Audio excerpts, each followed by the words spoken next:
કરવામાં આવશે। દારૂ પાડશે તેની સાથે ગામ વ્યવહાર કરશે નહીં। દારૂ પીની જાહેરમાં આવશે કે સમાચાર મળશે તેને પણ ગામ બહાર કરવામાં આવશે। જે નિયમ પ્રમાણે દારૂ પાડતા પકડાશે કે વેચાણ કરતા પકડાશે તેને 1 વર્ષ ગામ બહાર રાખવામાં આવશે। પોતપોતાના કુટુંબની જવાબદારી પોતાની રહેશે। જે કુટુંબમાંથી કોઈ પણ વ્યક્તિ પકડાશે તો તમામ ગામના આગેવાનો ભાઈઓ યુવાનોએ તેના ઘરે કોઈ પણ પ્રસંગ હોય તો જવું નહીં। દારૂ બંધ કરેલ છે અને જો બળજબરી કરશે તો આખા ગામની સહીઓ કરેલ છે તે અરજી પાછળ જોડીને ફરિયાદ દાખલ કરવામાં આવશે।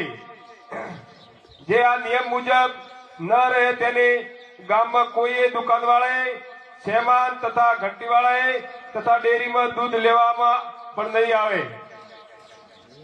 ગામની બહાર કરેલ હોય તેના ઘરે કોઈ પણ જાય ગામમાં કોઈ વ્યવહાર કરશે તો તે પણ ગામ બહાર કરવામાં આવશે। આ બીજા નિયમો કોઈ હોય કેવું?